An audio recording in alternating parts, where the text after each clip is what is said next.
Está conmigo Diego Giacomini. ¿Qué tal? ¿Cómo va? ¿Qué tal, Gordo? Un placer. Economista. Con él no vamos a hablar del chaleco y el casquito, sino vamos a hablar de economía. Arranco con el dólar. Otra vez el dólar subiendo. ¿Por qué el serrucho con el dólar? ¿Qué pasa? Mira, Argentina tiene una particularidad que es, los argentinos tenemos demanda de dinero en difícil bimonetaria. ¿Qué quiere decir? Los argentinos usamos el peso solamente para comprar bienes y servicios, pero ahorramos en dólares. Entonces, que suba el dólar, ¿qué muestra? Que los argentinos empezamos a querer menos pesos y nos pasamos a dólares. Entonces, como nos pasamos a dólares, el precio del dólar sube. ¿Y por qué pasa esto? Esto pasa porque hay un desequilibrio monetario. En fácil, sobran pesos. Sobran. Sobran pesos. Pero si esos pesos no están en el bolsillo de la gente. Esos pesos están en algún bolsillo de alguna gente, no de todos. No de todas, claro. Obviamente no de todos. ¿El mercado del dólar es un mercado chiquito?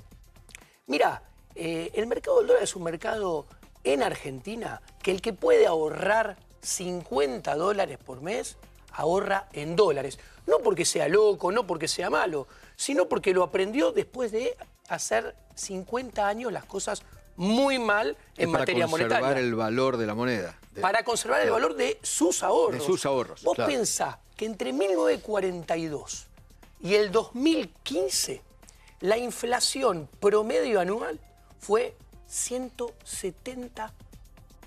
A la pucha. ¿Sabés por qué? A la pucha. Porque la emisión monetaria en el mismo periodo, ¿sabés cuánto fue por año? 174%.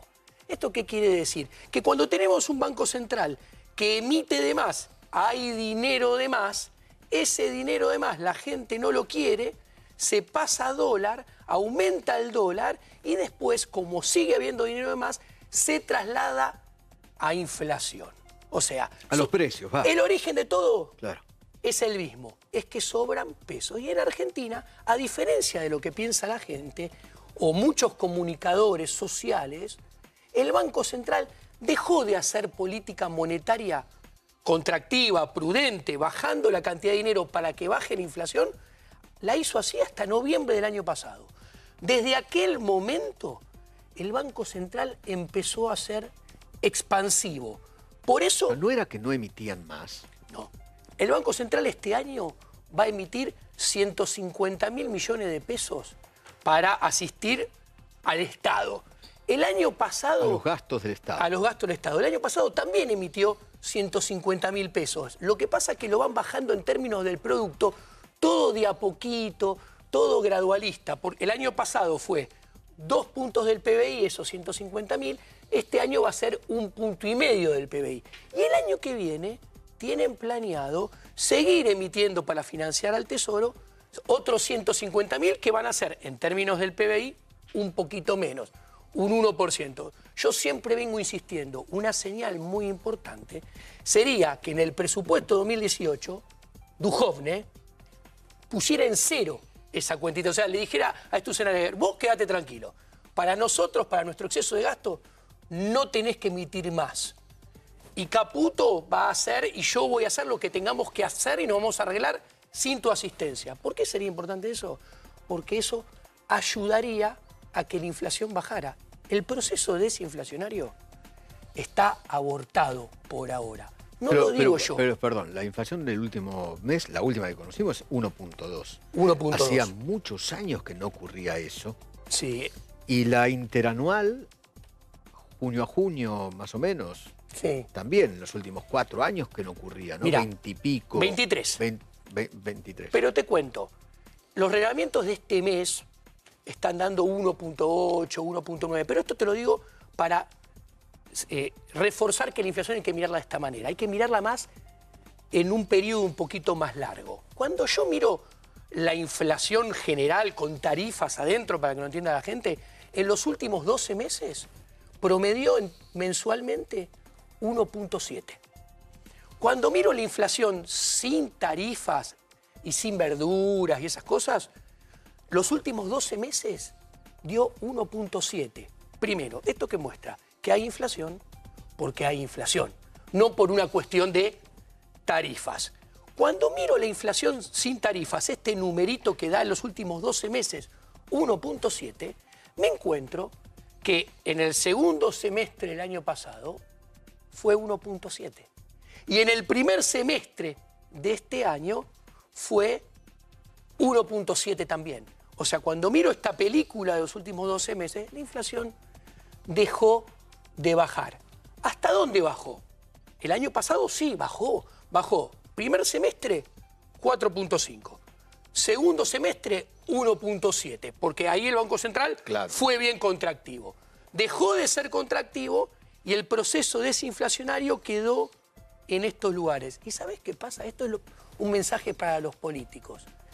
El Banco Central, lo que muestra esta suba del dólar que vos preguntás, es que están sobrando pesos y que tendría que sacar los pesos y ser más contractivo. Pero los políticos no quieren que sea todo lo contractivo que debería ser. Porque necesita que la gente tenga más pesos en el bolsillo. Porque hay elecciones. Claro. Pero... Entonces ahí vamos a entrar. Estamos en campaña electoral. Perfecto. ¿Puede haber cimbronazos o no? Puede haber alguna suba, sobre todo yo creo que si a Cristina Fernández de Kirchner le va bien en el resultado electoral, en las PASOs, puede haber una suba adicional del tipo de cambio, que tampoco sería nada raro. En Argentina, siempre que hay elecciones, el tipo de cambio sube un poco. Sube un poco. Sube un poco. Yo, si estuviera... ¿Y hasta cuándo, hasta dónde subiría? Mira, yo creo que... ¿Hasta cuánto? Yo creo que no hay que preocuparse tanto, pero estando en el Banco Central, teniendo los instrumentos para evitarlo, sería bueno que tomara el toro por las astas. Tenés que subir la tasa de interés. Obviamente. Y tenés que ser una aspiradora. Exactamente. Un mes antes de las elecciones, que el dólar te suba lo que te subió y que en la última renovación del EVAX, primer punto, no pudiste renovar todas las que habrías querido renovar y que los primeros 12 días de mes de julio... En cada renovación se le está yendo cerca de 80.000 millones, ¿no? Sí, más o menos. Y en pases los bancos también. Los bancos, lo mismo que la gente común con los LEVAX, los bancos tienen otro instrumento que se llama pases. Es lo mismo, pero más cortito y con otro nombre. Bueno, los bancos también se han estado yendo... O sea, salen del peso y se van al dólar. Exacto. ¿Y esto qué muestra? Que la tasa de 26, 25, que está quieta hace ya muchas... 26,5 creo que fue la última. No, pero hablo de la de los pases, okay. Que es la de referencia de las metas de inflación, que está hace como 12 semanas sin mover. Esa tasa de interés, dentro del esquema que eligió el Banco Central, que no es mi preferido, debería ser subida. Porque... A 27, 28. A lo que sea necesario para aspirar los para pesos. Dejar la cantidad de pesos en el nivel que los pesos tenían. Pero si secás de pesos la plaza, eso no va al consumo. Y entonces... Bueno, eso es un mito que hay que derribar. En Argentina, muchos colegas y muchos comunicadores sociales piensan que bajar la inflación necesariamente se hace enfriando la economía. Y eso está mal y está equivocado. Te lo explico muy sencillo. En los últimos 5 años del 2011 al 2015, el Banco Central emitía el 35%, salían los pesos de las alcantarillas. La tasa de interés era menor que la inflación. Vos ibas a descontar cheque y te descontaban al cero el cheque. Y la economía, punta a punta, creció 0. El PBI per cápita, punta a punta, cayó 5.5. Y los salarios, el poder adquisitivo cayó 9.5. O sea, todo mal, a pesar de tener tasa de interés negativa. Sin embargo, Cristina siempre nos decía que la gente consumía y consumía y consumía. El consumo privado tampoco aumentó nada. La generación de empleo privado fue 0. O sea, con muchísimos pesos y con tasa negativa, ninguna variable real de la economía reaccionó positivamente, es más, todas negativas, en el segundo mandato de Cristina. ¿Esto qué muestra?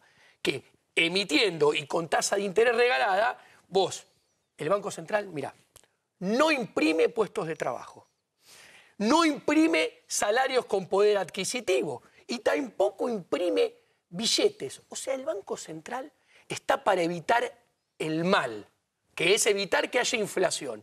Pero desgraciadamente no puede hacer magia, no puede hacer el bien. No es un superhéroe el Banco Central, porque no puede imprimir empleo, no puede imprimir salario, no puede imprimir puestos de trabajo, no puede imprimir crecimiento. Pero sí billetes. Pero sí billetes. Pero tiene que controlar la cantidad que imprime de billetes para evitar el mal. Claro. No puede hacer el bien. Entonces, si el Banco Central es prudente, bajando la inflación, no genera recesión. De hecho, hay un trabajo del Banco Mundial donde se analiza la experiencia de 65 países con 89 episodios, o sea, hay países que están más de una vez, que los países que bajaron la inflación de más del 30 a menos del 20, aumentaron la tasa de crecimiento 2 puntos porcentuales. Okay. Si llega a ganar Cristina en agosto, y Sí. ojalá no ocurra, vuelve a ganar en octubre, ¿estamos complicados? Mirá, yo creo que estamos complicados con el solo hecho que se pueda presentar. En un país normal, una presidenta, escuchá, que en sus 2 mandatos tuvo 517% de inflación punta a punta, que el PBI per cápita en 8 años cayó un 1% y en el segundo mandato, como dije antes, cayó 5.5%, que el poder adquisitivo del salario cayó 9.5%, que el empleo privado creció 0%.